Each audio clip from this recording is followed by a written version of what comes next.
A stretch of that, and then he cuts it back. The pitch to Aaron Jones with a big hole. Look at him go. Down inside. Aaron Jones. Getting around that angle and getting that hand up to make that block. Jones carries and to midfield. Vikings. Aaron Jones cuts back to the middle. He's got a first down. Aaron Jones on second down into the end zone.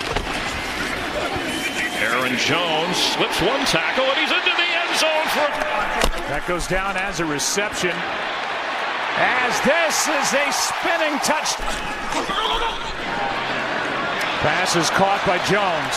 Nice catch, but it's 2nd and 2 instead of 2nd and 10. The pass is caught. Aaron Jones, first down and more. Accepted. 2nd and 10. Here's a flip. Aaron Jones, nice move. Handoff to Jones, nice cutback. Aaron Jones for the touchdown. Here's Jones with a big hole to run through. Still going down. Handoff to Jones. He is in. Lucas Patrick still out there at center. He snaps it wide. Here's a nice cutback by Jones. Nothing out there to his. That's why we've seen some of Trey Carson today. Rodgers throws, sidearm, gets it out to his receiver, and there's Jones again. Handoff to Jones. Wow, will not go. Screen for Jones. Gets around Van Der Esch. Jalen Smith. Aaron Jones trying to get to the edge. He does. With touchdowns, Cowboys just 3 points. Crossing midfield 6 times. Here's a direct snap. Jones is going to reach and get it. His 4th of the game. Handoff is to Aaron Jones. Job with the sack of Stafford. Jones able to get it out to the left. 2nd and 3. To Jones. Nice cut to the outside. Look at Jones with a stiff arm. Going to stay up top on 1st down. Going to go to the end zone. Turning around. Your running back is going to come out and run a corner route, but look at the throw his back shoulder. I mean, way back shoulder, and he turns around as if. From the 18, toss to Jones. Conley had him for a loss. And 3 comes back the other way. A little flip to Jones, and behind a Williams block, he is able to take it to the left. Empty backfield. Rodgers deep downfield for Jones, and he makes the catch at the 25-yard line. Skirts the sideline. Run a little slant and go. Just a little too much to ask of a middle linebacker to try and cover a back like Jones down the field, who is really proving to be a tremendous receiver. A great catch in that one a week ago. 2nd down and 2. Little flip here to Jones. Gets a block. And Jones out in front. They're trying to chase him down. He's inside the 10, and Jones down the sideline. 3rd down and 5. Instead, he's going to throw, and he's going to throw for a first down. And that will write a finish. Can you believe the way they just really? They ran right through him, didn't they? Jones slips through it. He gets it. He carries it in for the touchdown. Handoff here, Aaron Jones. Down at the 24. Game that truck. Here's Jones, cuts back, touch. Their pass to run ratio is right now 1 more run than And they begin here with Jones banging into his own man, and then bunch of receivers to the left. Move the ball here. Jones trying to swing around the corner. Something, isn't it? That's a nice little run right there. Looked like it's a fullback at 2nd down and 7. Nice hole there, but that closes quickly. And the thing about this Giants defense today, as Jones slips at 7. Here's Jones on the handoff, and time Pro Bowler, still going strong. Hands it off to Jones. 2nd down and 6. It's Jones on the toss. 1st down inside the 15. Packers go back to work from their 12-yard line. It's Aaron Jones up the middle, across the 30, and still going into Redskins territory. This game on the toss, it's Jones, cuts to the outside, across midfield. and still going. Team.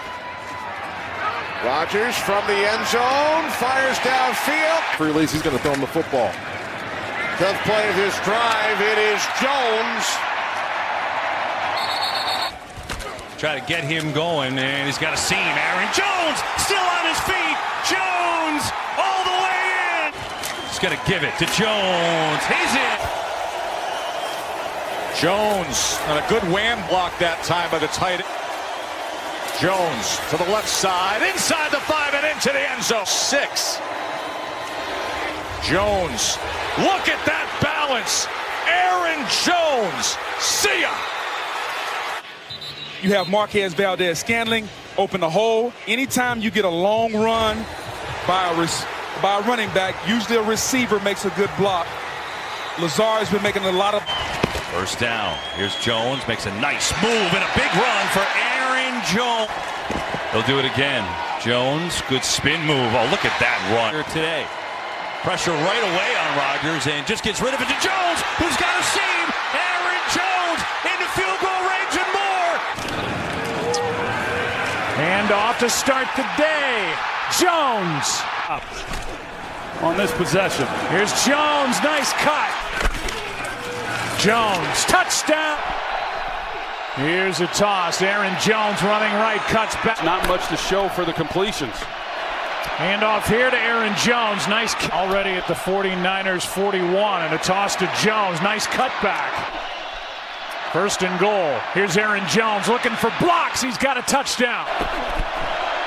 Aaron Jones had to reach for that pass. Great catch.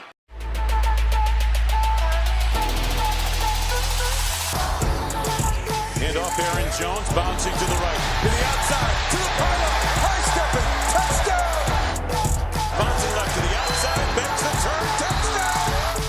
Hands it off to Jones, cutting right, spins to the goal line, reaching, touchdown! Jones, wow!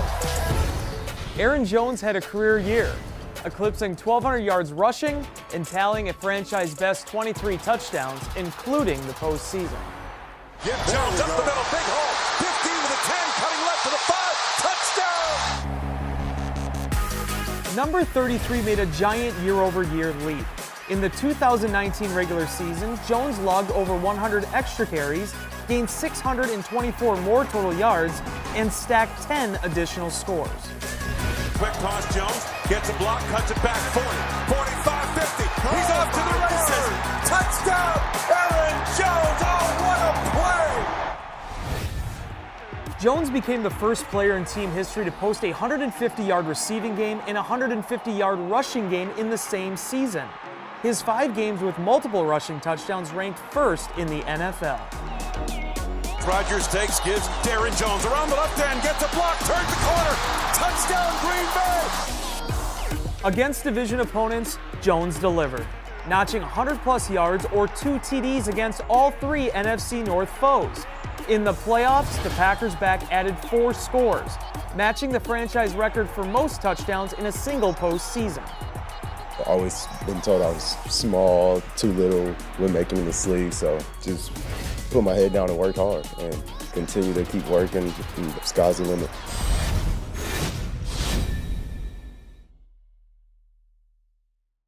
On his walk over to the set, scored 4 touchdowns. That's a real thing. Just like that. Just like it was nothing. He's one of the breakout stars of the 2019 NFL season, including the playoffs. 1,700 yards, 23 touchdowns. Come again? We've been saying it all season. It is the best running back that Aaron Rodgers has ever played with and one of the best in the league. It's Aaron Jones. Hey!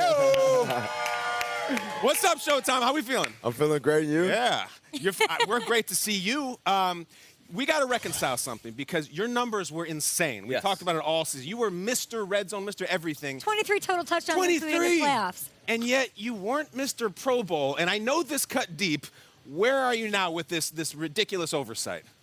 So I was planning to play another game later on, and that didn't happen, so hurts a little bit more. Now not playing in the Pro Bowl and getting that selection, but everything happens for a reason. I'll be right where I'm supposed to be at. That's a great attitude to have. I know the season didn't end as you guys wanted it to, but the first year with Matt LaFleur has been incredible. What a change for this team.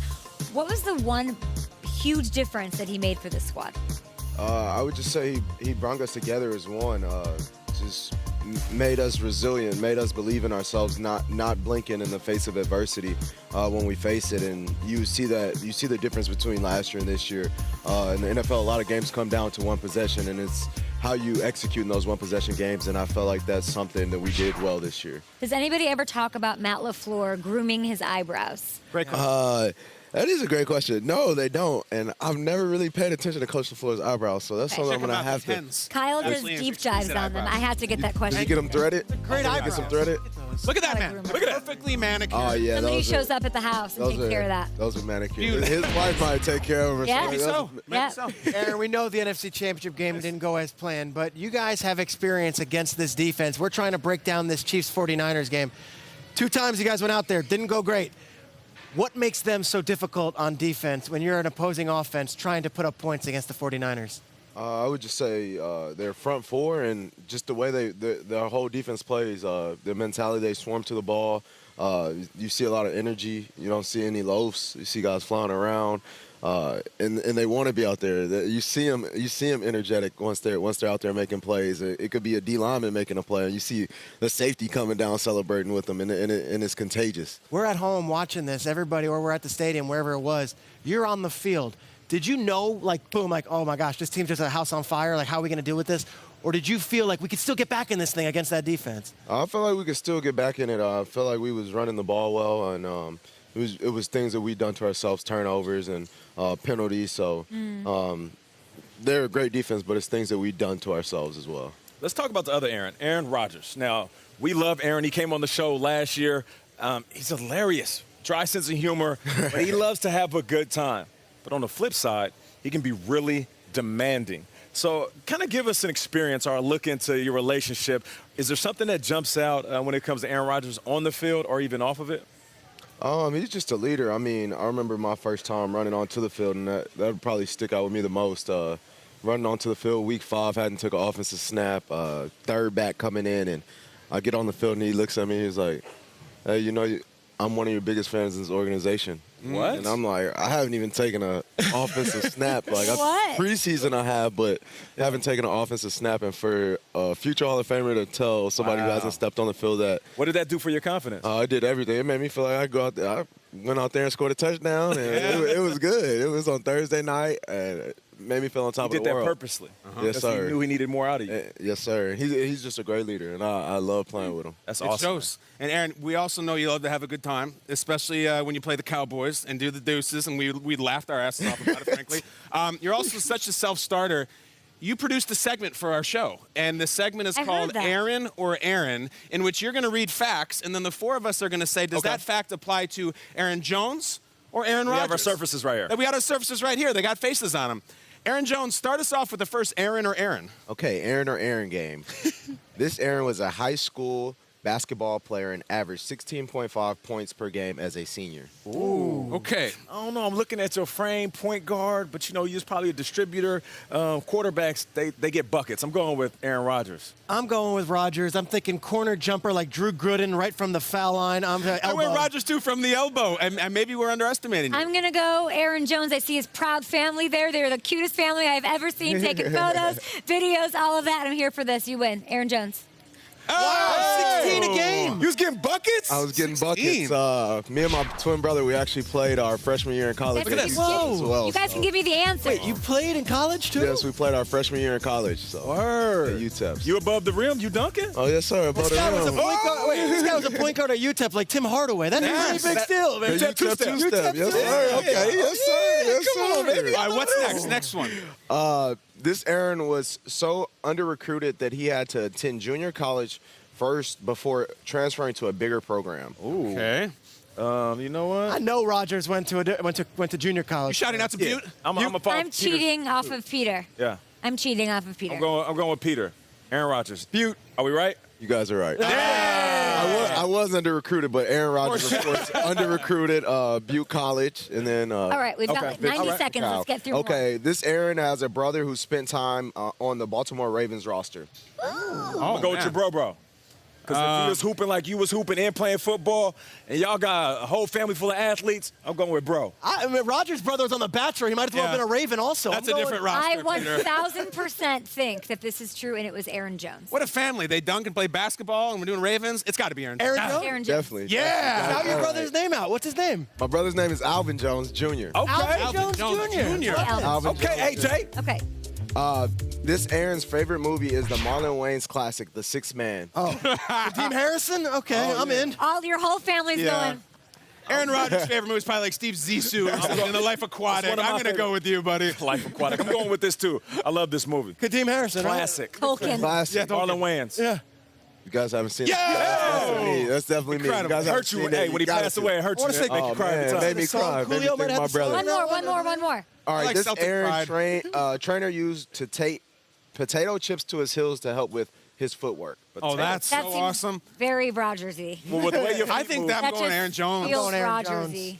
chip on the feet. I'm light on my feet, but it's Aaron Rodgers. I like that. Wow. That's what's up. So basically, this Chicago Bears fan won the Packers. Great job. Yes. Incredible. Aaron Hey. Jones, you are the best. You had so many touchdowns this We gotta year, get and I you know the you got a big offseason coming ahead with maybe some of this. And Talk we're praying about it. for you and hoping for you. Aaron Jones from the Green Bay Packers. 23 total You know what? touchdowns this Hey, they didn't season. say it. I'm going to say it. All pro running back. Yeah. Thank Real. you. I appreciate it. Aaron Jones. He dives in for the touchdown. Right side end zone. Touchdown. Throwing his way to the end zone. Guys, this looks like a whole new Packers offense. I'm really liking what I'm seeing. Nobody will catch him. Aaron Jones has broken it open. Touchdown, Green Bay Packers.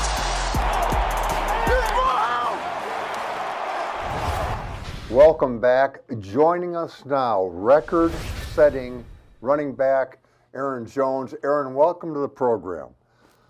23 touchdowns in a single season, a new Packer record. Now, Aaron, this place has been around for like 100 years. Can you appreciate how special it is to do something nobody else has ever done? Definitely can. I mean, this is a historic place to play at.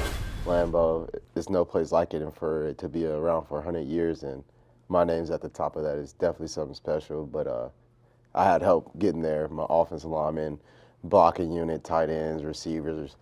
So without them, I couldn't have done it. If you could, rank on a 1 to 10 scale on the cool meter some of the things you've done during the regular season. First of all, becoming a 1,000-yard rusher. 1 to 10 on the cool meter. 10. This 10 for me. Okay. How about tying for the league lead in rushing touchdowns with 16? Definitely 10. That was one of my goals. If I didn't tie, that would have been better, but that was definitely one of my goals. So I got 10. a feeling this might be repetitious. Okay. Tying for the league lead in total touchdowns during the regular season with 19. Same answer. 10. I wish I could have had it myself. Been the solo owner, but blessing to be in that position, and it was one of my goals, so definitely a 10. Okay, this might break the meter. Going down to Dallas in your home state in front of family and friends and scoring 4 rushing TDs and gaining 182 yards, total yards from scrimmage. Where does that rank on the cool meter? 33. 33. No, we broke the meter. No, definitely. That was a special game. Got to go back home in front of a lot of friends and family. Got to throw a touchdown ball to my brother, 4 touchdowns in a game. Made some more Packer history. So just to be doing that, making history in a long line of history in this great program, I mean, it's special to me. By any measure, Aaron, you just completed a breakout season. Now, do you think that was just you in year 3? Was it scheme? Was it opportunity? What do you credit for that breakout season? I think it was both scheme and opportunity. Just getting more opportunity to get the ball in my hands in different situations, whether it be the red zone, being a receiver, screen game, outside zone, just finding different ways to get the ball in my hands. And then also scheme, because once they started planning for me, scheming for me, then it's like, okay, how are you going to get him the ball? What are you going to do different? And this scheme, you never know what we're going to do. You don't know if I'm going to line up wide, if I'm going to come in jet motion, if they're going to toss it to me, or if I'm just a decoy. So it's so many things that you can do in this scheme, and that's why I love it. Aaron, when you're carrying the football, everything is happening at warp speed. When the play is done, can you actually remember exactly how you did it, or does it just happen? For the most part, I remember what happened on the backside of things. Sometimes I don't see it clearly, so I won't see what happened perfectly, or I might be off on what guy made the tackle, but I don't know if it was somewhere in the interior D-line, or I know it was a linebacker. But definitely for the most part, I remember, and I think that's how you can coach yourself out there on the field and continue to get better. Remember what the safety did or what the corner did when they went to tackle you the first time or the last 2 times. Aaron, what did Sergeant Major Alvin and Sergeant Major Vergis have to say about your season? And of course, I'm referring to his parents, sir. No, they just told me how proud they are of me, that they knew that this was possible. Just continue to keep God first, and this is just the beginning. Things are going to continue to get better for me. Aaron, even with the disappointing way in which the season ended, you guys still go 14-4 and wind up in the NFL's Final Four. That's big stuff. What made this team special, do you think? So just the bond, and when we face adversity, we didn't blink. We're comfortable with being uncomfortable, and we always fought back. We always had each other's back. No matter the situation, we're going to go down swinging. How will you, or how do you, I should say, adjust to the offseason? You're going 1,000,000 miles a minute, and then suddenly it's over. How do you adjust to that? I'm not ready to go home. I was planning on being here for at least 2 more weeks, but I don't know. It's tough. I'm not used to having a lot of time off or anything, so I guess just take a couple of days off, assess things, kind of probably be bored sitting there those couple of days, letting my body heal, but I'll be ready to get back to work, honestly. Aaron, with all the things you did this season, and there was a bunch of great stuff, I still got to tell you, what my favorite Aaron Jones play was? Time's up. The blitz pickup in the first Vikings game, when you put Harrison Smith down for the mandatory 8 count, and you kept him down. Yes, sir. That was one heck of a football play. Thank you. I appreciate that. Congratulations on a great season. Enjoy your off season. Thank you for being with us.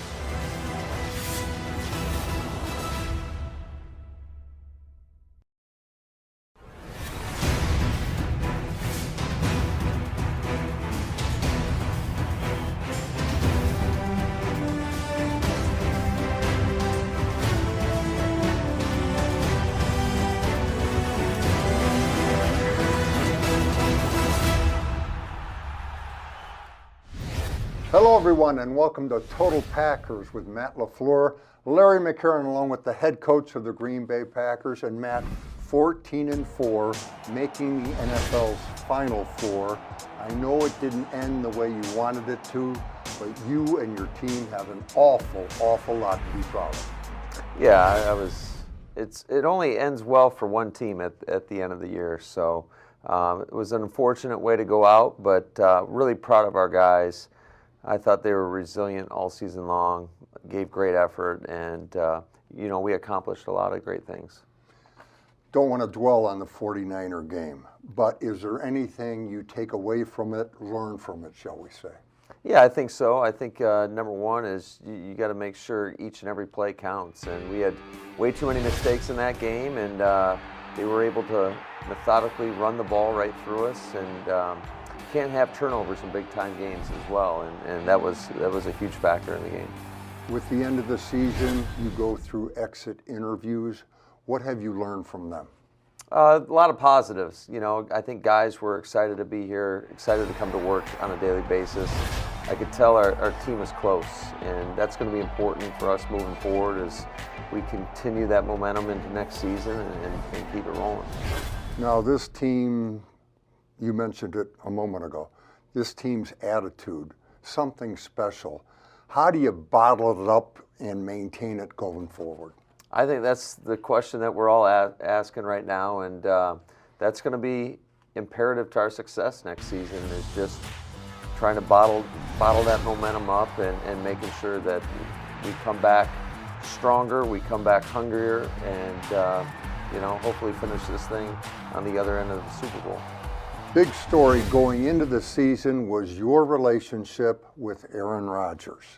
Now, after the 49er game, he says football is fun again. I think that says the relationship was just fine, thank you.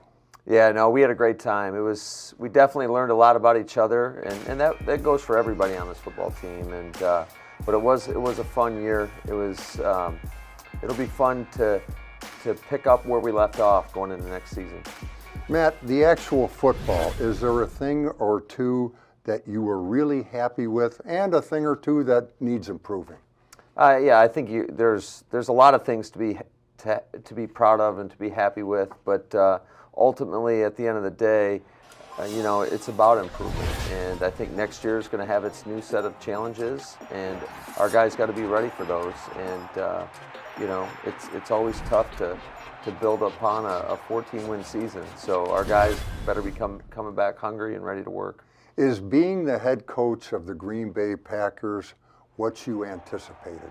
I didn't have much anticipation for anything. It was a great experience. I'm truly blessed to be sitting in this seat, and really blessed to be around such not only great players but great coaches and then great people in this organization, such as yourself. Well, thank you. How much easier, that's not the right word, how much more manageable will year two be now that you've been through it one time? Especially with two healthy Achilles tendons. That is a good part. I'll hopefully go into next season with both legs functioning at a high level. And no, I think every year again has its own set of challenges, and I think we'll have a much clearer vision of what we want to be as a football team and move forward in that direction. Big contributions this season from a couple of rookies, Elton Jenkins, Darnell Savage. Not as much with the top pick, Rashawn Gary. How's his progress to date? I think year two, it'll be a good year for him. I think he understands what he needs to improve upon. He certainly has never lacked the effort, but it's just being intentional about how he goes about his business this offseason. It's going to be a critical offseason for him, and he knows what he has to work on, and I'm excited for his future. Thank you, Matt. Coming up, Packers running back Aaron Jones. Don't go away. If you could, rank on a 1 to 10 scale on the cool meter, going down to Dallas in your home state and scoring 4 rushing TDs and gaining 182 yards. Where does that rank on the cool meter? 33. 33. 18-yard touchdown run.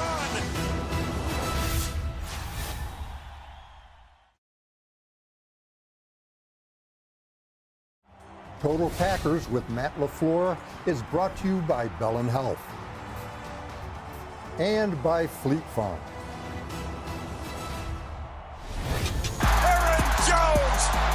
He dives in for the touchdown.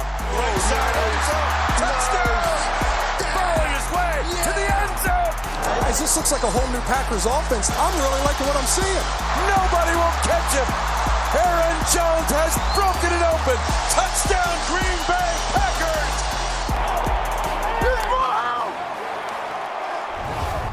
Welcome back. Joining us now, record-setting running back Aaron Jones. Aaron, welcome to the program.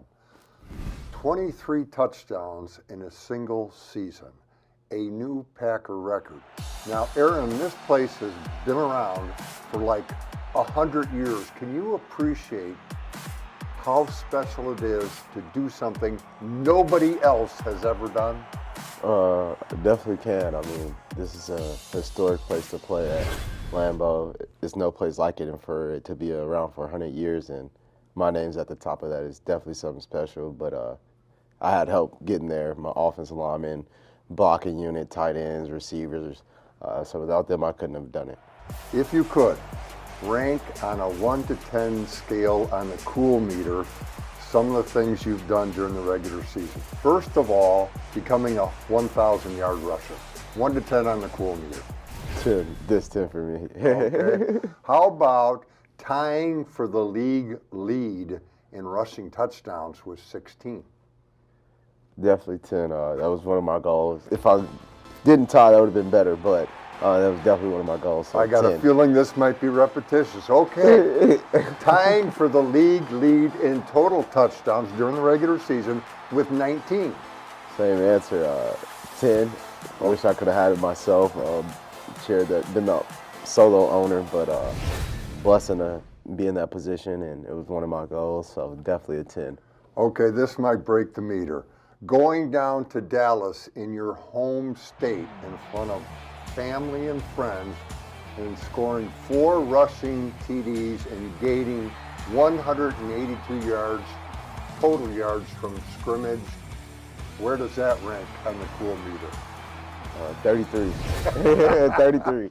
No, we broke the meter. No, definitely. That was a special game. Got to go back home in front of a lot of friends and family.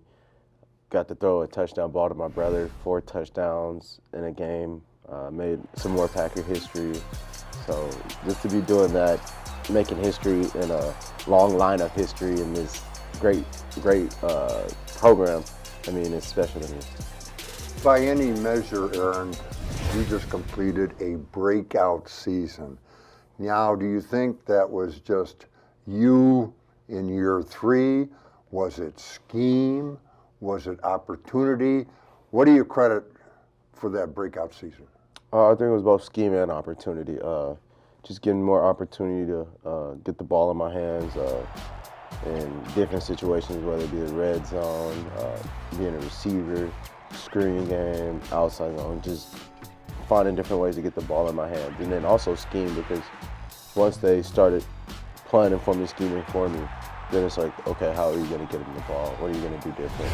And the scheme, you never know what we're going to do. You don't know if I'm going to line up wide, if I'm going to come in jet motion, if they're going to toss it to me, or if I'm just a decoy. So it's so many things that you can do in this scheme, and that's why I love it. Aaron, when you're carrying the football, everything is happening at warp speed. When the play is done, can you actually remember exactly how you did it, or does it just happen? For the most part, I remember what happened on the backside of things. Sometimes I don't see it clearly, so I won't see what happened perfectly, or I might be off on what guy made the tackle, but I don't know if it was somewhere in the interior D-line, or I know it was a linebacker. But definitely for the most part, I remember, and I think that's how you can coach yourself out there on the field to continue to get better. Remember what the safety did or what the corner did when they went to tackle you the first time or the last 2 times. Aaron, what did Sergeant Major Alvin and Sergeant Major Vergis have to say about your season? And of course, I'm referring to his parents there. No, they just told me how proud they are of me, that they knew that this was possible. Just continue to keep God first, and this is just the beginning. Things are going to continue to get better for me. Aaron, even with the disappointing way in which the season ended, you guys still go 14-4 and wind up in the NFL's Final 4. That's big stuff. What made this team special, do you think?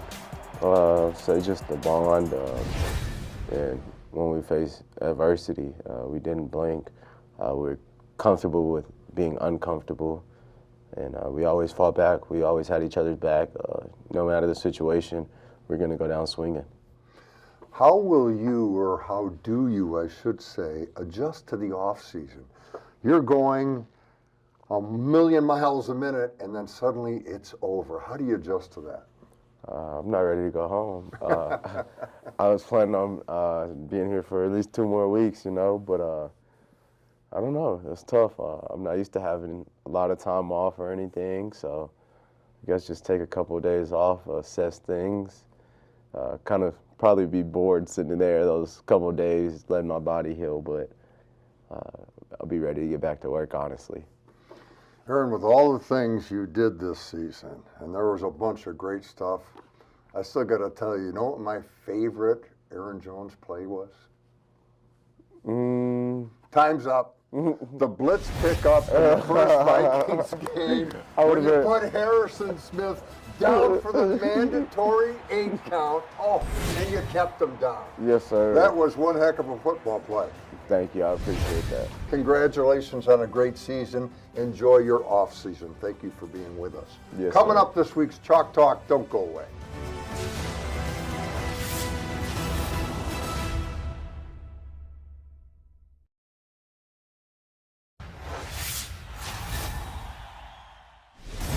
When it comes to the right stuff, keep an eye on Jace Sternberger.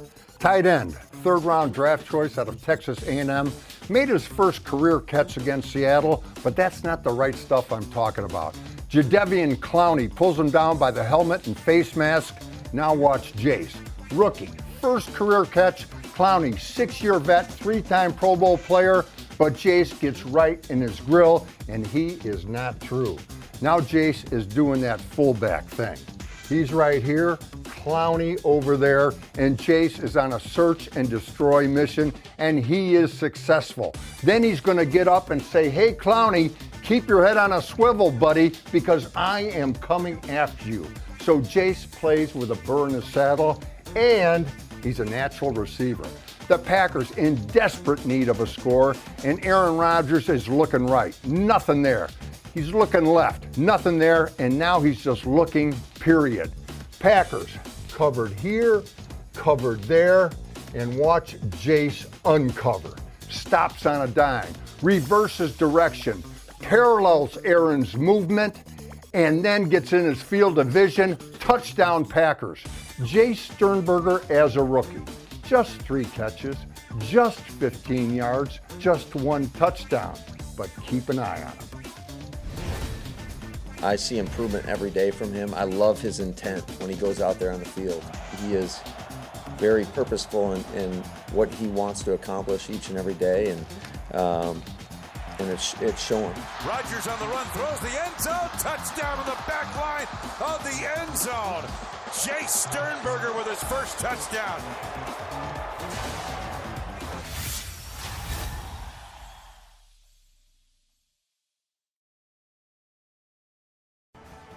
Total Packers with Matt LaFleur is brought to you by your local Chevrolet dealer, by Johnsonville, and by Spectrum. Welcome back to Total Packers. Matt, want to go over some season highlights with you and get a quick thought or two on what you remember about these games. At Chicago, season opener, you beat the Bears, the defending division champs, 10-3. What do you remember about that? I just remember, you always remember your first win, and it was such a great performance by our defense that day, defense and special teams. We got off to a rocky start on offense, but it was obviously enough to get the win. Later on, you go down to Dallas at their place, beat the Cowboys 34-24, and they were looked at as a contender at the time. What do you remember about that one? Well, they're a great football team, and I know it didn't work out for them this year, but you know, it was anytime you go into that stadium and get a win, we got up on them early and put up enough points and hold on in the end. How about going down to Kansas City and beating the Chiefs? And as we all know, they've had a pretty respectable season since. Yeah, no, that's a great football team. Whether Patrick Mahomes is there or not, it was a great challenge. A lot of big plays that happened in that game, and it really, in another tough environment, it was a great road win. I don't know about you, Matt, but if you look at a signature win during the regular season, I thought it was at Minnesota. Going over there and beating the Vikings, beating them good for the division championship. Yeah, it doesn't get much better than that, that's for sure. It was, again, that's probably the toughest environment that we played in all season long. It was deafening, the crowd, and you know, just a dominant performance by our defense. I thought offensively we got rolling in the second half and made some big plays to put the game away. I want to talk to you about 3 players recently named to the Pro Bowl. Just some quick thoughts on him. Davante Adams. What did he mean to you this year? He meant a lot to us, and we missed him the games that he was out, and it was pretty impressive that he was 3 yards short of 1,000 yards, yet missed 4 games. How about Kenny Clark? I'm really happy to see him going. Yeah, Kenny, he's Mr. Consistent, and he's a dominant performer in this league, and I think if you ask any offensive coordinator or offensive lineman that has to go against him, he's one of the toughest D linemen in the game. Pro Bowl justice was done with this selection, Za'Darius Smith and his 13.5 sacks. Yeah, Z was disruptive all season long, and it's obvious to see the contributions he made on the field, but also within that locker room, we're just instrumental to our success. Thank you, Matt. Coming up, the last word from the coach. Don't go away.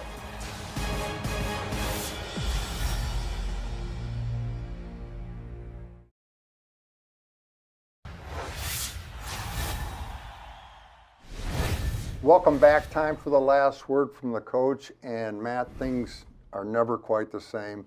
Is it going to be tough saying goodbye to your first team in Green Bay?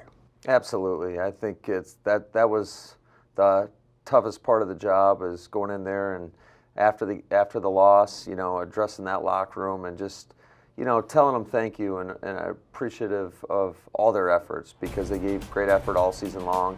They bought into a vision and they really came together as a team, and a lot of great memories, but hopefully we'll have even more moving forward. When you think about things you are most proud of, where does sweeping the division fall in that category? It's got to be up there. I mean, it hasn't been done often, and it's always tough when you play a team twice to take care of business, not only at home but on their turf, and for us to be able to do that was quite an accomplishment. Matt, thank you, not only now but for all season. Congratulations on a great season, nothing short of outstanding. And thank you for watching. Until next time, take care.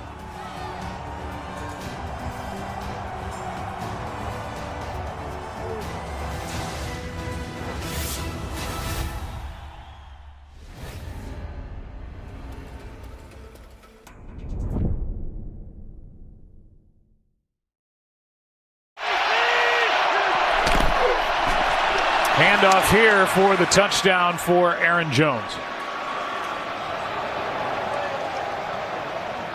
We had the seam route by the tight end, Jimmy Graham, and that sets this up for the touchdown in. Good catch and run by Mercedes Lewis. First and goal. Here's Aaron Jones looking for blocks. He's got a touchdown, and the Packers are on the board. Is that the start of something big? Trying to give him an alley right into the end zone. Yeah, you're right, Joe. Those two guys right there, the center Lindsley and then the right guard Turner. Aaron, just for everything you've been through with your own story, just what's this week like? Kind of being able to be in an NFC Championship game and getting ready for this thing. This week is really special. I was actually looking back on my phone, and I started training January 2nd, so I was working last year. So to be out there practicing today is special. I'm one of 4 teams. It's definitely a blessing, so I got to take advantage of it. Aaron, have you ever been in this room before? No, I've never been in this room, so it's pretty cool. I know it was a game late, but what did getting the 20 touchdowns and obviously 21 mean to you? It meant a lot, but it was more important to get the win. But just to help my team, for it to be 21 and get it at Lambeau is special. Aaron, with how you've really been able to kind of explode onto the scene this season and have so much success, what have you learned about how to handle success at this level? Just never too high, never too low. It takes all 11 out there, so when the attention's on you, it's just not you. You have help. You have your brothers out there with you who've been putting in the work with you. So, that's what it is. Why do you think it was so difficult to get anything going against these guys in November? Just little errors here and there, communication errors, things that we did to ourselves, not that they did to us. So things we feel like we could correct. Aaron Rodgers and Davante were saying earlier that they think the pressure's on the 49ers just because they're favored because of what they did last time. Do you feel that way? Do you feel kind of loose just because of, I guess, other people not really giving you that much of a chance? Definitely. We're the underdogs. I mean, we're playing in California. Like you said, you know what happened last time. So, I mean, we feel like they're probably a little confident, but hey, we know what we need to do. So we're just going to be worried about ourselves. Aaron, you like to do things away from football, watch the game last night, that sort of thing. This team has talked repeatedly about how guys are hanging out together away from the field. Can you just describe what value there is in that? I mean, it's a brotherhood. It really is. I mean, it's as close as I've ever been in this league, and it feels like college. You get the college sense. You got groups of guys hanging out at once, all doing something, maybe whether it be bowling, a Bucks game, dinner, different things, and you got your leaders stepping up and planning those things. So, and you can just tell we all enjoy being around each other. Aaron, obviously you and Jamal have been playing off of each other, for 2.5 years now. But what do you think with having Tyler now getting kind of factored in that with some of the motion stuff? What do you think that's added to the run game these last few weeks? Even more lightning. That guy's super fast. You give it to him around the edge. You've seen he can carry it up the middle as well. So he just brings another weapon to this offense. He can stretch the field downfield as well with his speed. So, like I said, he just brings another weapon, and happy to have him. After one of your touchdowns the other night, you flashed the 915. I realize everyone's home is important, but why is it important for you to kind of broadcast to the nation where you're from? I'm bringing my city with me. Everywhere I go, they're with me. Bring them on the pedestal. I mean, not a lot of people from my city have made it this far, so they're on this journey with me, and I'm going to represent them. Davante was saying that he was a one-star recruit. Do you recall what you were? 3 stars with three offers. Okay. So he said that fuels him now, even all those years later. How about you? Oh, yeah, it definitely fuels me. It keeps me going because, I mean, you see the guys who are 5 stars, they're still most of them make it to the NFL, and they're in the league. And so you still competing with those guys. And I've always felt like I've been better than a lot of those guys and been competing, but always been under the radar. And the stars starting in high school, I think it has something to do with it. They get the bigger offers and things like that. But everything works out the way it's supposed to be. I'll ask you the same question I asked him. What do you think that 3-star high school kid would think about where you're standing right now? Say you're very proud of yourself. You did everything you said you were going to do and more, and you continue to work hard. You never let anybody tell you couldn't do anything. I mean, I've always been told I was small, too little when making in this league. So just put my head down and worked hard. And proud of that 3-star kid, and continue to keep working. And that's what I would tell him. And sky's the limit for you. Aaron, where have you seen the most growth in your quarterback, the other Aaron, this season with this new offense? As he's sort of started to warm up and heat up, and here you go to the NFC Championship? I mean, he's been still teaching guys the offense. I mean, like I said, every week has been a growing process, and we feel like we finally got it. So now you can just see him playing freely. He's not having to get guys lined up or, hey, do this on that play in the huddle. So you just see him more locked in, and just able to play free and be himself. Is this the best defense that you will have seen once again this season? I would definitely say it's one of the better defenses we played, definitely up there. And, I would say definitely one of the top defenses. They swarm to the ball. They get after it. They take the ball away. They have a great defensive front, and some good linebackers. So they have, like I just said, they have a good defense. Aaron, excuse my ignorance, what were the other 2 schools other than UTEP? UTSA and New Mexico State. What everybody missed, was it just the size thing? Size.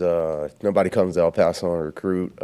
Now they started to, but before nobody really did. And I don't know. I have no clue whatsoever. So. Hey, Aaron, over the last 2 years, how far do you feel you've come with your pass pro? Even at the end of that game, I think it was on Jimmy's, actually, the third down one, you were able to stand in there and take that. How confident are you in that now at this part of your career? I'm very confident. I mean, most of it is mental. So once you just put your head down, hey, it's going to be a battle, one-on-one battle, and who's going to win. And I mean, I've talked to other running backs, veterans, and asked for advice, and they pretty much said the same thing: is just a want to. If you have the want to, then you can do it. So. Have you guys talked about pass protection at all, especially with this front four that you guys are going to see coming up? We talk about pass protection every week, so we're going to keep talking about pass protection. So.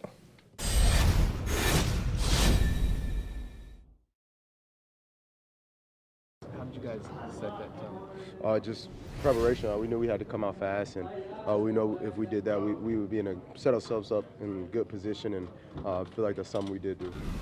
Once you guys got that run game going, it seemed like it opened it up for the play action attack. Can you just talk about how that all unfolded? Oh, yeah. I mean, if you can run the ball, it's going to keep teams honest. They start seeing you run the ball, they're going to come on and bite up on it, and it opens up your big-time receivers down the field. And so A-Rod did a great job of taking advantage of that, Coach LaFleur and the receivers. Aaron, third down success, too, gigantic today, wasn't it? Oh, yes, sir.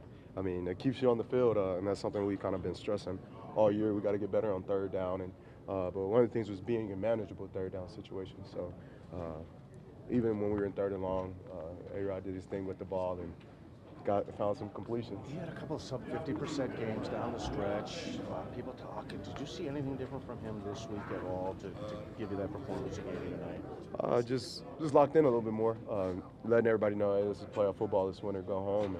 And so you could just tell from that standpoint. Aaron, on the third downs, Davante said it kind of just came down to good players making big plays. Do you think it's that simple, or was there more to it? I mean, play calling, and then it's players being players. My parents always taught me big-time players make big-time plays in big-time games. And that's the kind of two players that A-Rod and Tay are. So there's nothing left to say about it. I walked up to A-Rod and said, hey, man, you're the GOAT. Like, there's no way around it. Aaron, you're 60 minutes away. 60 minutes away. Just one play at a time, one snap at a time, and outplay them every play, and we'll be where we want to be. Aaron, all week long we asked you about the opportunity to play in your first playoff game. What was the environment like? Is it what you expected, and how do you feel like you delivered on that stage? Lambeau was definitely loud. Loved it running out there in the tunnel, and you see the towels waving, and you hear the crowd, and it just gets you going. And I had a lot of fun out there in my first playoff game. Glad to get the win, and everybody balled.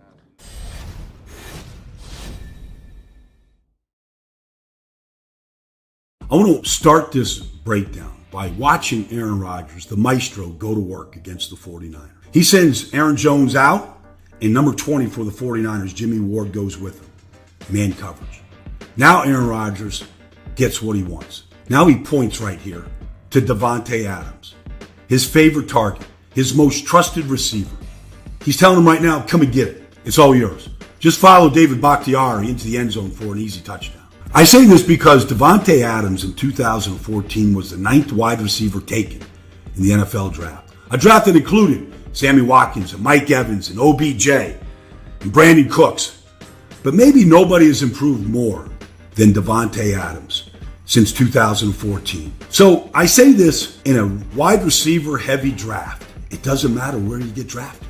Davante Adams ran a 4.56 40 at the combine at 6'1", 212 pounds. But he led the nation at Fresno State his last year with 131 catches and 24 touchdowns. But it's about what you do next. Here, Richard Sherman wants to guard him. Bad. Rodgers sends him in motion. He can't get there, so Fred Warner gets out front, and he follows David Bakhtiari into the end zone. This is about the development and the evolution of Davante Adams, a guy that caught 38 passes his rookie year from Aaron Rodgers. 38 passes into a guy 2 years ago that caught 111 and 13 touchdowns. This is about player development. Let's watch him in the bunch formation at the top on this crossing route. Him and Alan Lazard, number 13, crossing right here in the middle with Mercedes Lewis. It's a good route against man or zone, but Davante Adams recognizes the zone right here, and he sits right down to 2-yard line. And a blink later, Aaron Rodgers fed him. To this young class of receivers that are getting a lot of attention, can you recognize the man versus zone on the road in a driving rainstorm to score? How about this? Can you do it in the snow? Watch him on the outside here turn Sam Beal around with this head and shoulder fake to the outside. Watch him stem number 23 to the outside. Now watch 23's reaction. Sam Beal on that stem. Watch what he does. He's looking. Aaron Rodgers is throwing to an open Davante Adams. But it's not over yet. Now go play low post basketball because you know the free safety is coming. Antoine Bethea. Protect the ball. Take the touchdown. In the snow. Anybody doing that yet so far? How about this? How about when it's 4th and 4 in week 15 against the Chicago Bears for first place in the division? 4th and 4 opening drive of the game. Davante Adams in the slot up at the top against Buster Screen. There's only one place Aaron Rodgers is going with this ball. He's going to his favorite player. And he's trusting that he's going to win on 4th and 4. To Aaron Rodgers and to Davante Adams, it's nothing more than a handoff. But Davante Adams knows that Aaron Rodgers trusts him. He trusts him so much right here that he's going to make sure he gets 2 hands on the ball. Nothing pretty, nothing fancy. 2 hands on the ball and finish in the paint. And put your Packers on top 7-0 and never look back. And go on and win the NFC North. Can any of these players, will any of these players develop into that type of trust? How about this in week 17 against the Lions, down 17-3. Third quarter, Davante Adams at the bottom in the slot. Watch Aaron Rodgers go to work here. He's reading the Detroit Lion mail. He's getting their email right now. You know what he's doing? He's reading the coverage. 2 deep, man under. Safety over the top's not going to let Davante Adams get to the end zone. But watch what Davante Adams does to win here. 2 deep, man under. Man underneath, forces him inside. He knows he's got help. Safety over the top. He drives like he's running the deep over. He drives like he's going to run the over, and then he comes back out, and he's wide open. And the maestro gets him the ball, and the Packers are back in the game. The Cheeseheads at Ford Field are standing on their heads. If you get to the postseason, opening drive of the game, Davante Adams on the outside at the bottom. 3 wide receivers set to the wide side of the field. Aaron Rodgers taking charge. Aaron Jones, get over here. I need you in protection. In case number 90 there in the middle, Jadeveon Clowney blitzes. These are all the things that you have to learn. Now, Aaron Rodgers put this play in on Wednesday. How many times did you rep it? It's man coverage. So here comes the switch route, right? No. You sell the switch and then you bounce outside. And Seattle gets all confused. You break the pattern. Can you learn that on Wednesday and execute it on Sunday when it matters most? In January, when it really counts. How about this? When you're up and you're trying to finish the game, you're up 21-6. It's 2nd and 6. To Green Bay here, all they're doing on this short motion by Davante Adams is tightening the split. 3 tight ends. It's a run all the way, except it's not a run. Packers getting aggressive. Here's Trey Flowers covering it. Safety over the top. Sell the over route. Sell the over. And then bring it back outside. Now, Aaron Rodgers gets you the ball. 4.56 40. Yeah. Take the right angle. Use your speed. Use your strength. Take the right angle. Now you can strike up the band. Now you can pick up the hymn books. Now you can get your celebration on. Yeah, it's taken 6 years. Davante Adams is that guy. Or how about later in the game when the Seattle mounts a comeback? 3rd and 8. 2 minutes, 19 seconds to go in the game. Seattle down 28-23. They need a stop. Everybody at Lambeau Field knows that the man with the golden slippers, Tay Adams, is getting the ball. Let's watch him go to work here.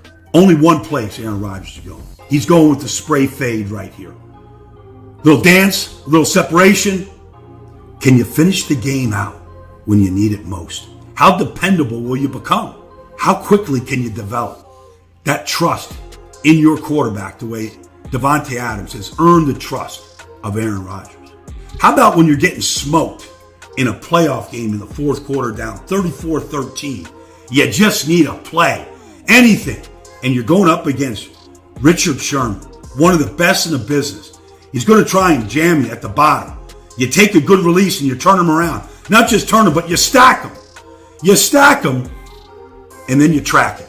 Stack them and track it for 65 yards. And give every Packer fan in the world a little bit of hope on a day when the 49ers run game is running you right out of Levi Field. And so I show you this last throw by Aaron Rodgers. And to all the guys out there, CD and Judy and Ruggs and Jefferson and Ayuk and Laviska and Higgins and Hamler and Denzel Mims and Pittman and all the rest, when it matters most in the championship game, can you stack the best in the business, track it, and be this dependable the way Davante Adams has? Just put him in the Pro Bowl next year and the year after. From the 53rd player in the draft in 2014 to the most dependable and reliable player in Aaron Rodgers' offense. I just say this, guys. It's all just starting. But who's going to develop and be that guy? Yeah, screw it up was a euphemism. Yes, it was. Second down and 10 to the outside. The pass is caught. Rodgers with his first completion to Adams, and it's Kyle Fuller making the tackle from the 19-yard line. Collects a first down here, and breaking a tackle is Davante Adams, and he's going to move Adams to the left. Rodgers dancing, throwing, and it's caught, and that's going to be a first down. So he shifted Adams around, and Jamal Williams comes in. Second down and 8, and the pass is caught, and that's another first down. It's Davante Adams. Rodgers to throw. It has all day, and wide open. He's got it. It's Davante Adams. They need 5. Rodgers throw. It's a first down inside the 20. Davante Adams again. The big plays are going to Davante Adams. On 3rd and 4, quick toss, open. Davante Adams goes out of bounds, but it's first and goal Packers.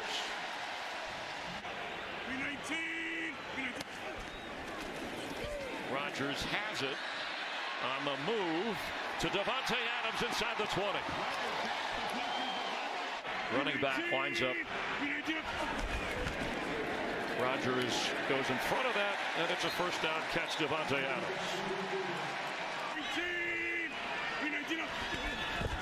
He's going to throw it. And the catch by Adams across the 45, showing great hands. On second down 6, Rodgers to throw, and does for a first down to Davante Adams, who started the game with a big catch. They sustain it. Quickly to the line. Rodgers throwing. Davante Adams, a first down across the 35-yard line. 12-yard run, 15-yard penalty. Rodgers from midfield. And Davante Adams turned at the right time inside the 30-yard line of Denver. Back to work, Rodgers. Quick throw. That's Adams. Davante Adams. Rodgers floats it. Adams, what a throw, what a catch. Davante Adams down inside the 10. Perfectly thrown ball. Aaron Rodgers, there was no doubt where he was going with the ball. As soon as he got it from, it was a nice job of rallying and Here's making a play. Free play. Pass is caught. Adams spins down the sideline. High stepping down near the 35. Play action from Rodgers, sideline. Davante Adams, what a catch! Oh, man. But a great job up front. They do max protection. They give him a good pocket, but that was all.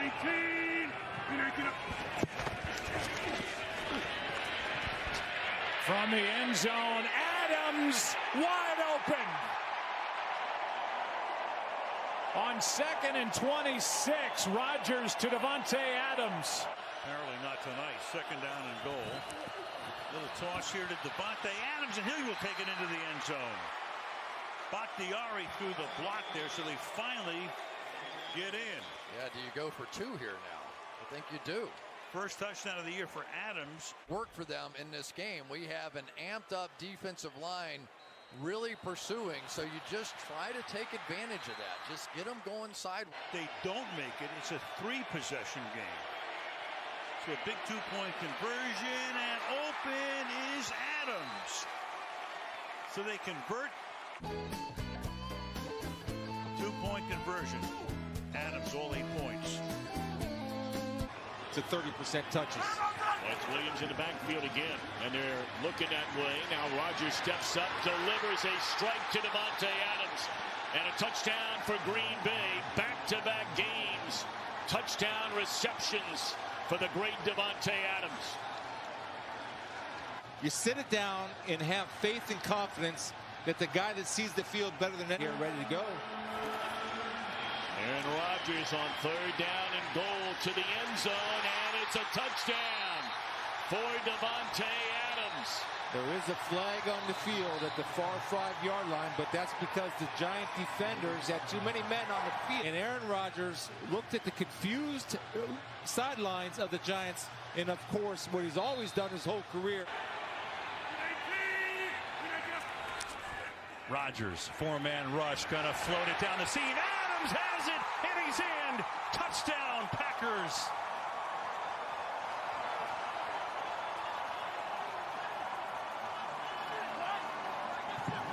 Didn't bump him.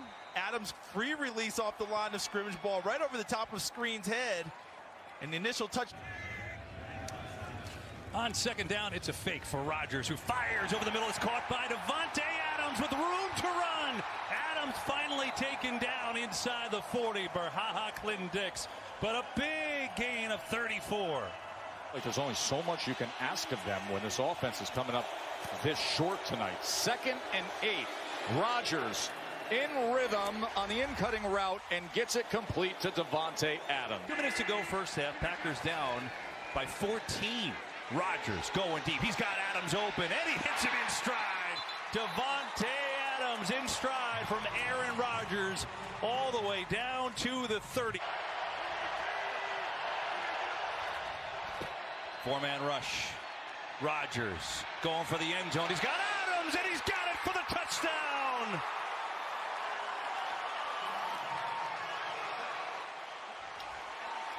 But that type of route takes time. You can't just call that one and do it on a 3-step drop. Offensive line, running backs, tight ends got involved.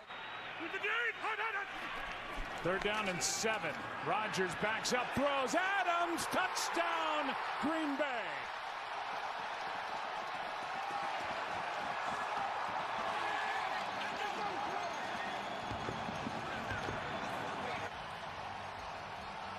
Davante Adams starts like he's going to run the slant, and Seattle gets caught.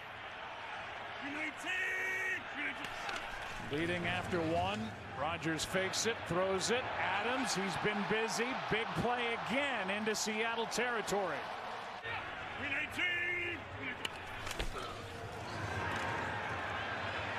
Pass wide open. Adams makes the catch, makes a move, sprinting for the end zone.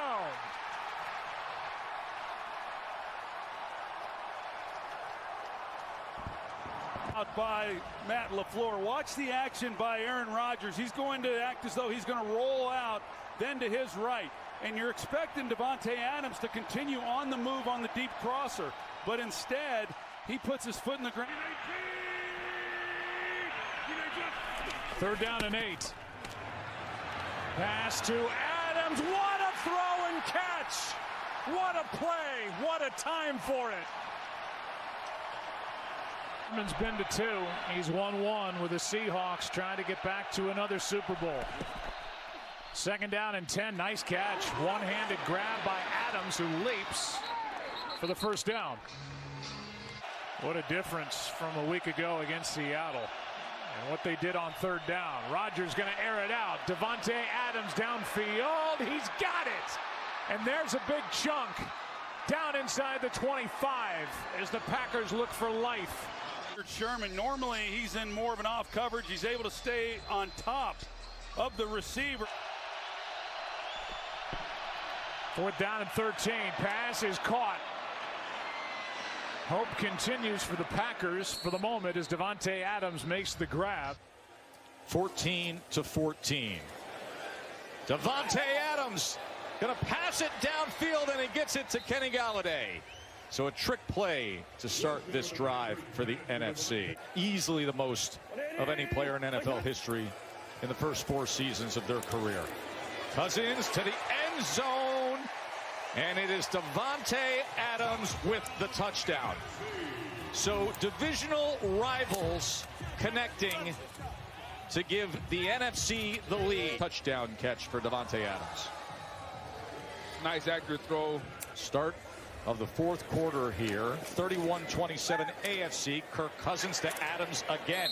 Alternative to the onside kick could be employed here if they score. Here's Cousins. And Adams will get his way in for the touchdown. So a 4-yard touchdown. Yeah, let's see if the ball broke the plane.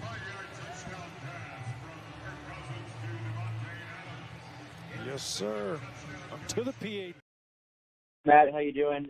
I was just wondering, we just talked to Aaron for the first time since the draft, and he mentioned, he used the word not thrilled with the Jordan Love pick, but he understands it. Do you think his response to that is something that can motivate him to, play better, prove he still has it, and how have your guys interacted with him in meetings and such since the draft? Yeah, I mean, I totally understand where he's coming from, but I don't think anything. I think he's very motivated, and he doesn't need external motivation. He's one of the most competitive people I've ever been around, and you can see that competitiveness every time we step out on that field. So I don't think it's going to drive him any more than if we could have drafted somebody else. I just think that's who he is. That's how he's wired.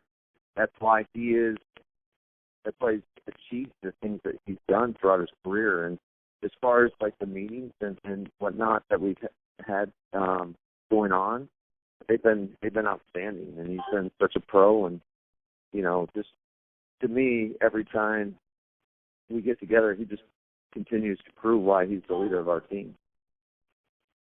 What's been the most fun part, and maybe fun's not the right word, but the most fun part of doing the off-season program this way, and what have you enjoyed about, maybe getting creative and done that way? Well, I'll tell you, Rob, it's, we're doing a lot of videos and voiceovers, and we've gotten really good from a technical standpoint. And, the support staff that we have has been absolutely incredible. Mike Hallbach, and we outsourced some stuff through a guy that Nate Hackett had a prior relationship with, and our coaches have done an unbelievable job of being creative, because the majority of our installs and whatnot have been more of those voiceover type installs, and you want to keep the guys entertained, and so our coaches have done a really good job of being creative, and I think it's been going really well. And I'll tell you one thing, that you spend a lot of time, you make these videos, and they take a lot longer than you would normally just prepare to go out, go down and present in front of the team. But it's given us a great opportunity as coaches to watch yourself, and we're always constantly evaluating our players, but you do a lot of self-evaluation now in terms of how effectively do you communicate. So I think it's been a great tool for our coaches. Coach, I'm curious, what are your expectations for Aaron and Jordan as far as the whole mentorship thing goes?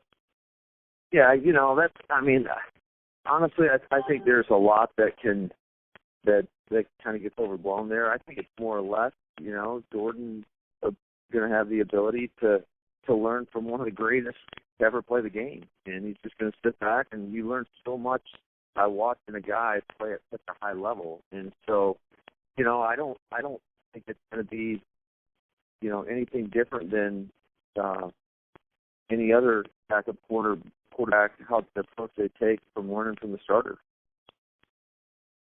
Hey, Matt, thanks for sharing some time with us today. Can you give us any idea of how noticeable the evolution of your offense will be from year one to year two? Are there things that we in the media or fans are going to notice that is going to be anything different or more stressed? You know, I just think it's more or less the details of what we're trying to get taught. You know, what this off season is really slow everything down. And to be honest with you, when I was looking at our installs from when we first got here and before we ever had a practice with any of our players, it's drastically different. It is drastically different. I think when you go through a season with your guys, you kind of find out who's good at doing what, and you find out what you really are good at doing. And it's our job as coaches to make sure that we're putting our guys in a position to be successful and really showcase what it is that they do well. Hey, Matt, I know obviously how excited you are about Josiah and what you have in that tight end room, but how important do you think it was in getting Mercedes back and having kind of a veteran presence there with those young guys? Yeah, well, first of all, I'll tell you, Mercedes is one of the best pros, and he is a great leader on this football team. He does such a good job of setting the example. He is a pro's pro, and I still think he is playing at an extremely high level. I think he's one of the best blocking tight ends in the National Football League. And then, when given the opportunities in the pass game, he produced for us.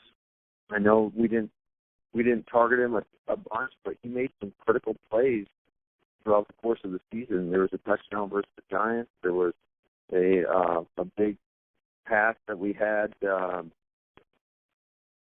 versus Detroit when we were at home. A big explosive play. There were a couple screens we threw to him, and he consistently performed. And so you can never have enough guys like Mercedes Lewis on your football team. Yeah, Matt, I just was wondering if you could give us an assessment of just how Jerry Gray and Jason Grable are settling into, their spots as the head of those position groups at this stage of the off season. Yeah, so I've had the ability to really sit in a lot of our guys' meetings, and I've been super impressed with Jerry. I'm really both those guys, but I'll start with Jerry first. Obviously he was a hell of a player, former first-round pick, multiple Pro Bowls, and then when you combine his coaching experience with that, I think he's just a tremendous resource for our defensive staff. He's been in a lot of different systems. He's been a coordinator, so he sees it through that coordinator eyes and understands how all 11 work together. And I think he's done such a good job of connecting with our players in a short period of time that they've had a chance to sit down and talk. And I think, I'm really excited about just what he brings not only to that room, but our entire football team. And then, Jason Grable, I think he's done an outstanding job. Like I said, I've sat in a lot of meetings. He's so well prepared. This guy watches as much tape as probably as anybody I've ever been around. And he always has just examples for the guys to help teach and show these guys what it is we're trying to get accomplished. Yeah, Coach, the inside linebacker defensive line aspect of your defense, a lot of people say that was where the problem was in the running game. Tell me about where you expect upgrades on that defensive front three, and how about inside linebacker? Give us your opinion on where you are right now at that aspect. Yeah, no, I think that, to me, some of the problems occurred, just with our run game in terms of just getting out of the gap. And so I think our guys are working hard at understanding where they fit within each play, each concept. And we know it takes all 11, so it's not just on the defensive line, it's not just on the linebackers, but our guys have got to do a great job of just being sound, doing their responsibility. And then, with the linebacker position, really, really fortunate to get a guy, especially considering the circumstances of this off season, get a guy that's been in the system in Christian Kirksey. I've been super impressed with him. You can tell he's a pro. He knows what's going on already, and we've only been meeting for a couple of weeks, so it'll be fun to get him and get all these guys back in the building and just work on the camaraderie, because I think you just look at some of the success that we had this past season. I think a lot of it had to do with how connected our team was, and so that's the one thing that why we're confident that we want to get back together. We can continue to build upon that. Matt, I was just wondering, coming off of Aaron mentioning the verbiage in the offense, things really haven't changed in that regard. Just wondering how the current situation presents challenges if you're trying to expand on or install a hurry-up offense, which is something you had spoken about. Yeah, for the most part, I would say the majority of our terminology has been pretty much the same. There are some tweaks that we've made here and there. I think it's just more about our process, how we want to go about installing a no huddle offense, the tempos, and we'll probably simplify that quite a bit. But it's just, I'll be honest with you, man. It's been great having these Zoom meetings, especially it's allowed myself, Hackett, Getzy, and Aaron to have a lot of one-on-ones as well, which, we definitely value his input into what we're doing, because, like I've always told you guys, definitely want him to feel comfortable with whatever it is we're asking him to do. Hi, Matt. How much advanced contingency planning can you do as the end of the month nears and June starts to roll around and you're hoping to get your players back on the field, but you're not exactly sure what that is going to look like? How much planning can you do about what that next phase of the offseason might look like? Yeah. Holy cow, man. We're having some issues. That's one of those deals that I just think we're constantly communicating as a staff in terms of how to approach whatever phase is next.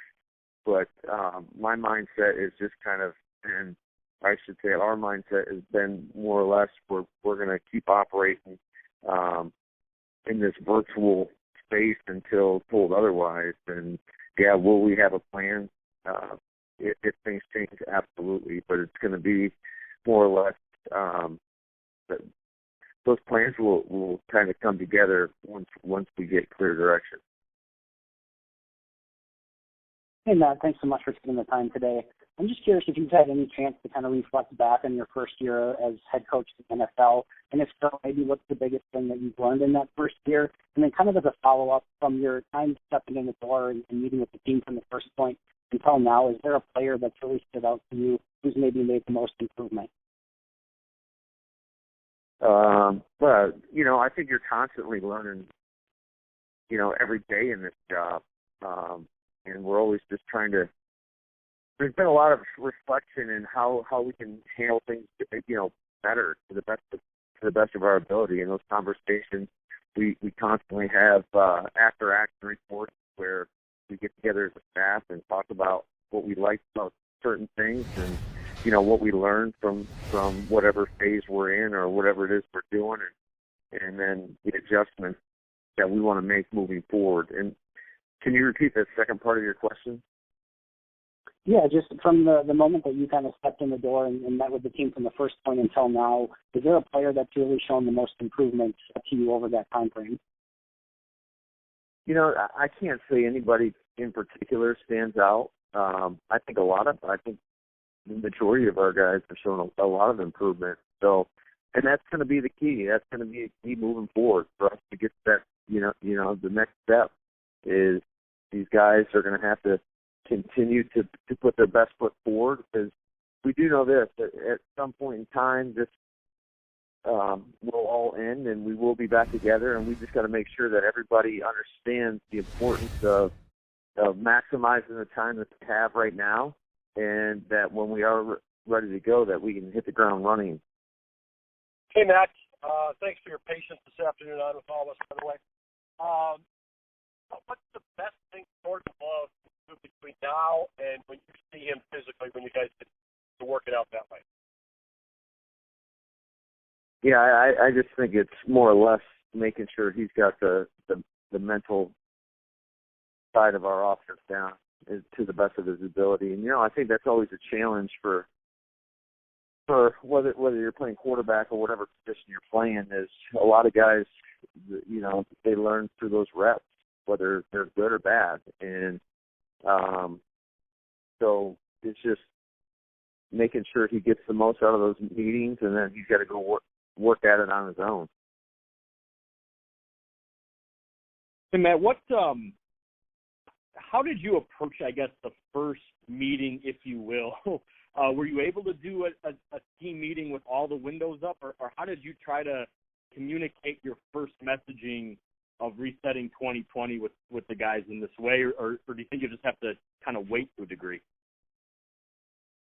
No, we did. We jumped on a Zoom call. It surprisingly, I didn't really know what to expect, especially when you get all the players on there plus the coaches and support staff. I mean, we were close to 100 people on there almost. I don't know what the exact numbers were, but you never quite know what to expect. But I thought it went well. It wasn't too long. I think it was like 10 or 12 minutes, and just really tried to highlight what exactly the expectations were and the objectives of this virtual offseason. And then we followed up those team meetings with pre-recorded team meetings that we pushed to their iPad. Hi, Matt. Thanks for being patient with all this today. When you look at entering your second year as a head coach, are you, A, really happy that you're not a first-year head coach during the pandemic? And then, B, I know Mike Tomlin of the Steelers had mentioned he doesn't think any facilities league-wide should open up until they all can. Do you think there's going to be a point with this pandemic where we have to open up some and the others are going to have to find a different city to play in or practice in if their cities or municipalities are not yet ready? Yeah, Dave, I really don't know the answer to that question in terms of I do think there's a competitive advantage if some teams are allowed to go in and others aren't. So I would think that, who knows how they're going to rule or what people are going to have to do, but that's just kind of my mindset with it. How about the luxury of not being in your first year? I know some. Oh yeah, no, I think that's critical. Just having the guys understand what we're all about, and we've got the majority of our team returning, and so they understand the expectations. Kind of what it takes, what they can expect from myself, from our other coaches, what they should expect from each other. They know how we practice. I mean, there's just so many advantages to having that first year under our belt. And now we understand that also going into year two, that especially with how we performed in year one, for the most part, there's going to be some heavy expectations. And we've all got to be ready to embrace those and make sure, again, that we're doing everything in our power to get better each and every day so we can, live up to those. I was just wondering, without the rookie minicamp that y'all had in previous years, how difficult is it going to be for undrafted free agents this year to make the team, and how much of a lost opportunity is it for teams to kind of get a look at those guys? Yeah, I think that's it. It's just you're going to have a much less exposure to these guys in your system. So do I think it's going to be tougher? Yeah, I do think it'll be an adjustment. These guys are going to have to come in again and learn as much as they can throughout the virtual off season, be in the best shape they possibly can, that when they do get their opportunities, that they maximize those. But yeah, this is so similar to the year of the lockout in regards to 4 guys in that situation. Hi, Matt. So have you had long discussions with Brian or Mark about What's the minimum amount of practices you need to get the team ready for a game against the Cardinals or any other scenarios? And I'd imagine the toughest thing this spring is making sure, your athletes are hitting their targets physically. Mm-hmm. Yeah, no, I will say this. Our guys have done a great job of being in communication with Gizzy and our strength staff. Now, the one, like a lot of these teams out there, we're not monitoring the physical workouts. All the things that our guys are getting credit for right now is the classroom stuff. So all our meetings, being in there, being on time, attending those, that's what they're getting credit for. So there is an onus on the player in terms of being a professional, and you got to put the work in. And but I've been really, really pleased with the communication that's been going on, that's been taking place with Giz and the other strength coaches. And I just think, as far as getting your team ready to play, I think a lot of it is we're going to have a good method to evaluate these guys when they do come back, because the last thing you want to do as a coach or anybody else is push these guys too hard too fast, because that's typically when the injuries occur. So we've got to be really mindful of how we're going to approach that and be ready to adjust to whatever shape our guys come back into. Matt, I was just curious. We haven't heard much. Maybe that's just because we haven't asked you. But what are your early impressions of Reggie Begelton, both what you have in a player and what you've been able to glean from him by your discussions with him virtually? Well, the one thing that really stands out is you can tell he is super invested. He's done a great job at picking up everything that we've thrown at him. He does a great job. We've been quizzing these guys quite a bit, and he is, routinely at the top.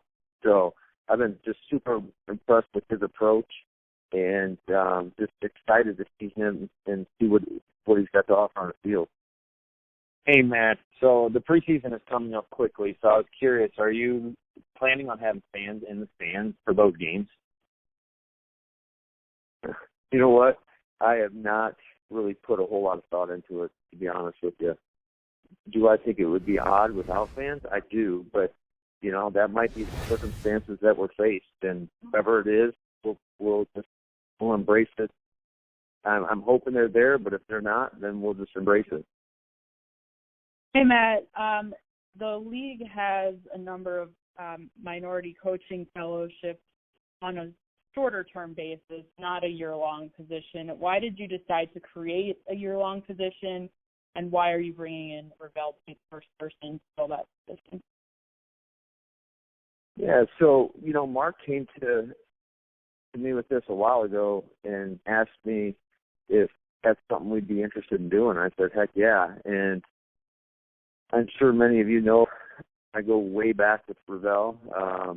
Matter of fact, he and I were roommates my last year playing in Saginaw Valley. He was my roommate for all 3 years that we were together on the road.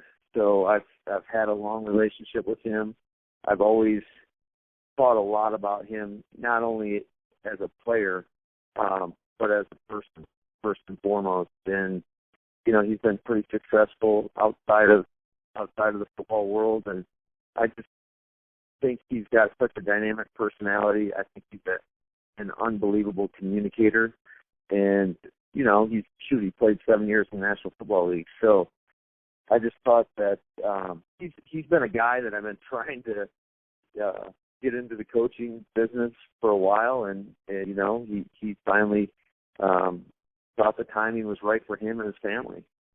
So I'm just really excited to get him back up to Green Bay. I know they're going to be moving up here in about a month. They've already got a house, and they're ecstatic. Yeah, another coaching staff one, Matt. What's Luke's new role as passing game coordinator in terms of the construct of what you and the people do? And then with that, how does it affect quarterback coaching roles? If you could kind of break down that promotion and those roles. Yeah, no, it's just something that you do that when people put in the time, the effort, the energy, and you want to reward good work. And as far as like how we interact, I don't think it's going to have a big impact. But Luke, he designed most of our third down packages, and I think he's got a really good grasp of what we're trying to get accomplished. So I just thought it was the right time for that natural progression.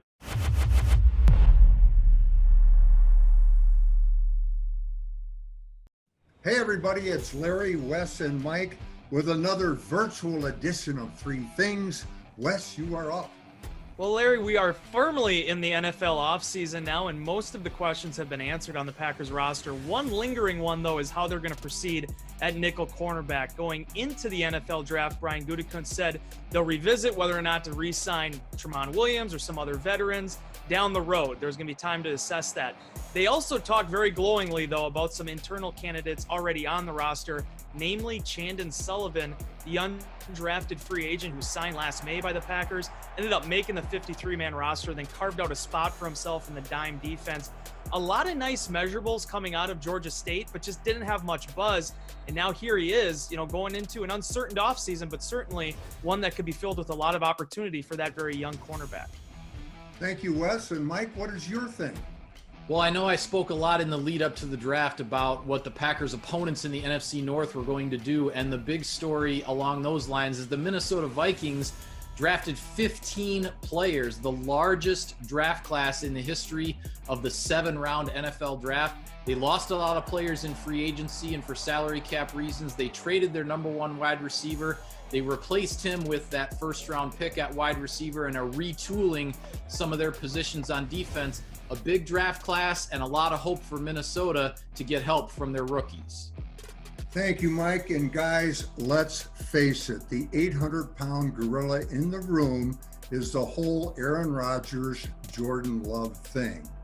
And the bet here is that if Aaron is feeling any angst, and it's hard not to take it personally when you're the person, the bet here is that he takes the high road and rises above it. He'll look at it as a challenge, and history says this is a man who loves and thrives on challenges. Isn't he the guy who ran the table? So when it comes to Jordan Love, Aaron Rodgers will do what's best for the team and be the outstanding leader and mentor that he always is. Personal opinion. Anything else for the good of the whole?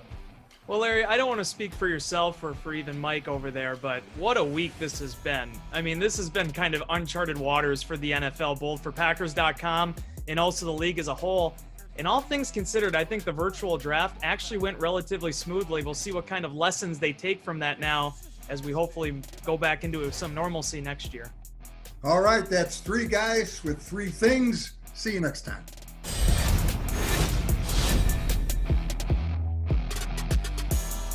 Rodgers, great so far tonight. Now Rodgers finally has some time and is going to air it out deep downfield and at the 27-yard. Rodgers, look out. A little dump off here. That's Jamal Williams. Blitz coming. Rodgers evades it. Backhand shovel pass. Rodgers to throw. It has all day. And wide open. He's got it. It's Davante Adams. The backfield. Rodgers the other way for the end zone. Touchdown, Geronimo Allison. On 2nd down, 6, Rodgers to throw, and does. For game, with gutsy call throwing and completing for the first down. Broncos jump.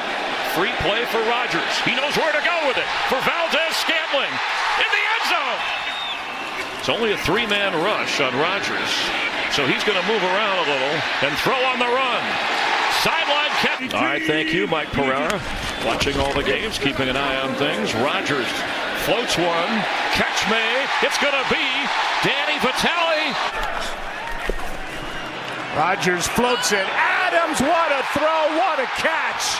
Davante Adams. Perfectly thrown ball. Aaron Rodgers, there was no doubt where he was going with the... Through some of that. Blitz, Rodgers steps into it. High throw and caught. He knows he's going to get hit on the catch. 31 yards on 3rd and 6. End zone touchdown. Rodgers feeling pressure again. Bradham can't bring him down. 3rd down and 7. Extra men on the rush. Rodgers finds his man. Adams 13 targets, 9 catches.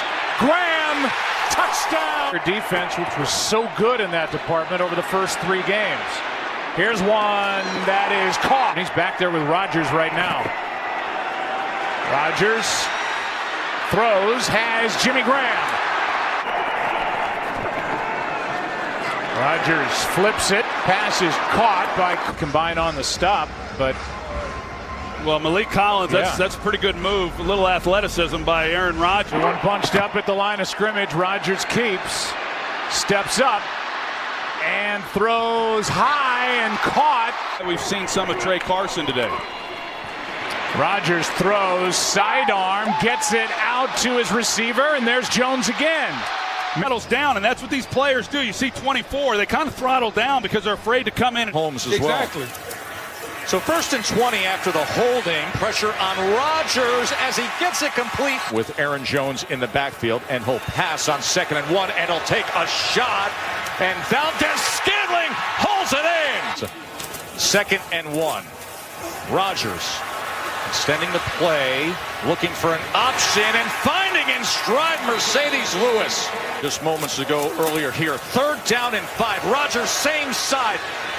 And this time, it's in the hands of Lazard.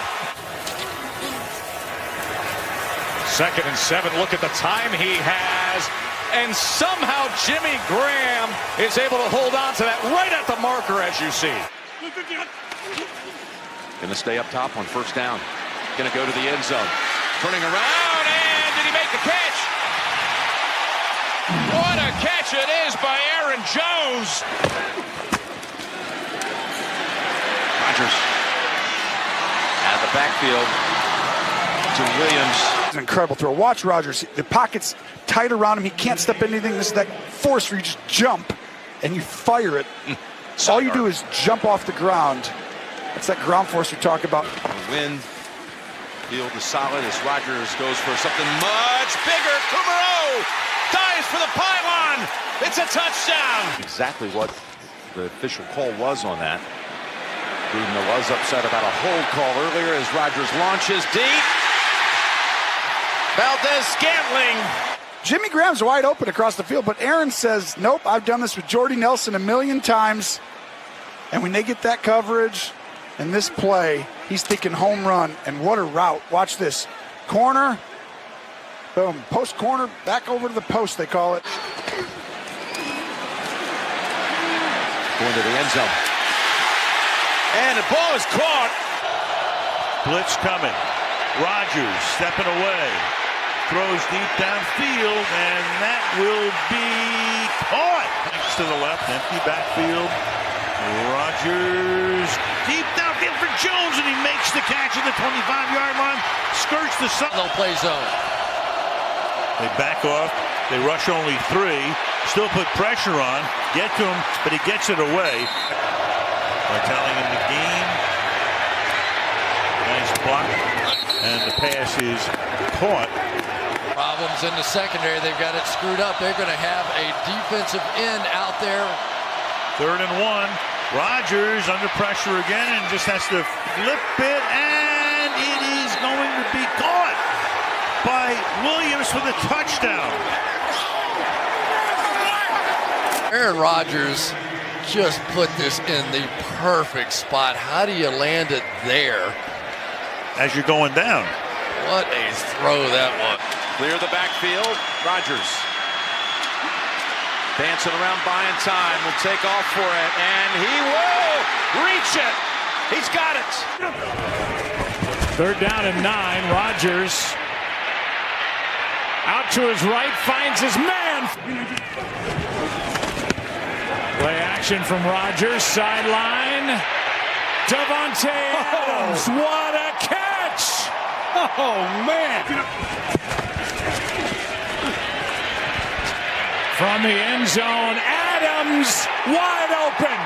It should be noted you saw Brian Bulaga is in there after having leaving the game last week with an injury. Jones down the field, a diving catch is. They fake it to Jones. Great protection. Rodgers wide open in the end zone. They're coming after Rodgers. He's in trouble, and he throws, and it is caught by Geronimo Allison. Aaron Rodgers on 3rd down and goal to the end zone, and it's a touchdown. Down in 14. Rodgers from the end zone, fires downfield, and it is caught by Jones. Rodgers, 4-man rush, gonna float it down the seam. Adams has it, and he's in. On 3rd down, 4-man rush. He's got time again. He's got Kumaro wide open, and then he makes a move. Jake Kumaro down to the 25, still going. Kumaro all the way down inside the 15. Down by 14. Rodgers going deep. He's got Adams open, and he hits him in stride. The officials is Rodgers looking downfield. Now pressure comes and fires. It is caught by 4-man rush. Rodgers going for the end zone. He's got Adams, and he's got it for the touchdown. Elvin this time. Rodgers. Pressure going deep down the middle. It's caught for the touchdown. 3rd down and 7. Rodgers backs up, throws. Adams, touchdown. Rodgers down the middle. Jimmy Graham for the 1st down to the 45. 3rd down and 8. Pass to Adams. What a throw and catch. Crowd jumps back into it. Rodgers backpedaling as he throws. What a throw and a catch. Pass to Graham, wide open. Jimmy Graham is in for the touchdown. Oh, against Seattle. And what they did on 3rd down. Rodgers going to air it out. Davante Adams downfield. He's got it. And there's a big chunk down inside the 25.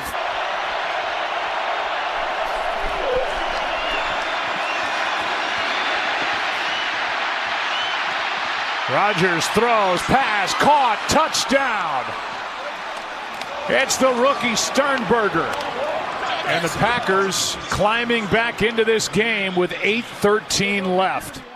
Hey, I'm Ocho Cinco, Chad Johnson, and my favorite current NFL player right now. It's obviously would be receivers, but it's so many. I study, the receivers now. There's some great ones. Keenan Allen, D-Hop. Oh my goodness, that's the touchdown catch of the year. Michael Thomas, Stephon Diggs. I can keep going. Tyreek Hill. Tyreek Hill! That's hard. I'm going to go with Davante Adams. Something about Davante and that route running. That was fun. That was a fun route. Broke his ass off. I already knew what he could do on Sundays. You already knew what he could do on Sundays based on the stats and the touchdowns. Davante's got it. Touchdown! But he sent me the footage of him actually in practice. Come on. Running routes. Nice. That's a good route. I was able to see everything develop. You watch it on TV, you just see Aaron Rodgers hike the ball. Okay, touchdown. Rodgers backs up, throws, Adams, touchdown! You don't see how everything develops. Oh, man, it was art. And there's video of me actually crying watching the film that he sent me. Davante Adams just sent me some footage. Just raw, authentic footage of someone that actually knew exactly what they were doing. Like it wasn't even route running like that. Being able to manipulate the DB and understanding the leverage and how to get a guy to open up. Adams diving grab, touchdown! It was beautiful. I can go on and on. And I ain't no comedian. And I can't cry on cue because I ain't no actor. But route runner. Davante is special. Special. He probably have to be my favorite. But I think I would cover him though. I would cover him. I've been challenged him and I'm not sure why it hasn't happened. We can do one-on-ones and I can play DB and I probably would lock him up, but anybody else probably doesn't stand a chance. And that goes for active current NFL DBs now.